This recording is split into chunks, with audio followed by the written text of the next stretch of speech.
10 రూపాయలు నాయన 10 రూపాయలు నీకు ఇచ్చినావు. ఈ పూలు ఒకటి పెట్టుకున్నావు నీ దగ్గర కూడా మేము రాలే. నేనే నువ్వు ఆడ ఇంటికాడ ఇచ్చినావు, అది అట్లా ఉండే.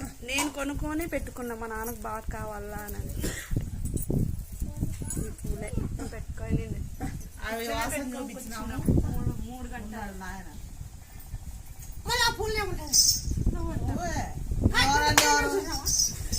నువ్వు ఎక్కడైనా ఉంటావా? నువ్వు గ్యారెంటీ ఉంటావు. మా డాడీని బతికించినావు, తాతని బతికించినావు, అమ్మని బతికించినావు, అందరిని బతికించినావు నువ్వు. నమ్మచ్చి మాట నమ్మచ్చా 10 రూపాయలు ఇవ్వన్నావు. నాయన 10 నేను 10 ఇచ్చిన. మళ్ళీ సాయంత్రానికి కనపచ్చింది 3 గంటల కాడ నాకు కింద దిగిపోయి. నా తర్వాత ఎక్కడ పోయిందో నాకు తెలియదు. 12:30 కాడ 3 గంటలకు నాకు కనపచ్చింది. ఆ తర్వాత ఇంకా నాకు కనపడలేదు. నువ్వే వచ్చినావు, వచ్చి చూసుకొనే వచ్చినావు.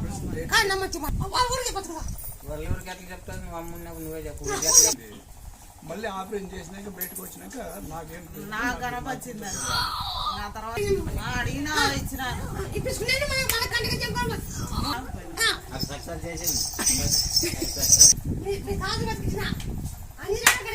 అన్ని కూడా బయట తీసినావు.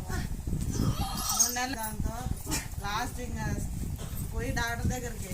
ఆ రోజు ఈడ శుక్రవారం నేను ఆడనుకున్నాను, ఇది అయ్యేది ఉంటే తీసేసి అక్కడ నన్ను బాగు చేయవా అని. సార్ అడిగిపోతేనే గర్భసంచి తీసేసి నువ్వు బాగుంటావు అని చెప్పినాడు. ఇప్పుడు బయటకు వచ్చి నీ దగ్గరకు వచ్చినాను. అన్ని రకాల అన్ని చేస్తానా? నువ్వు ఏమో మంట అనుకుంటున్నా, నువ్వు చూసి నీ పని చేయబడి ఒక గుర్తుగా చెప్తా, నీ గుర్తు చెప్తా. నేను బాగాలేదు చేస్తాను. నేను మా ఇద్దరు ప్లేసు ఒంటికప్పుడు బాగా సాగి మందం పెట్టు, అది పగులుతుంది. పగిలినాక ఒక గాయం అవుతుంది. దాని శ్రీమంతం వచ్చినాక నువ్వు భయపడుతూ దీని పగిలేదని చెప్తా. ఈడ పెట్టు, దాన్ని పగిలి దాన్ని పోగొడతా. దాన్ని ఆపిన చేయమన్నారే బయటకు చెప్పండి. ఇది గడ్డి ఏం లేకుండా అయిపోతుంది.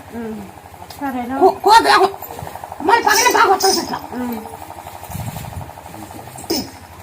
ఇది తలకాయ మైండ్ బాగా లేకుండా బాగా అయింది ఇప్పుడు.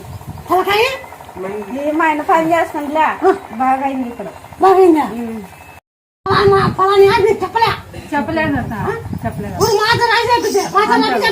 ఇది పలానా కాయలో మీకు చెప్పలేదు. ఇది లోన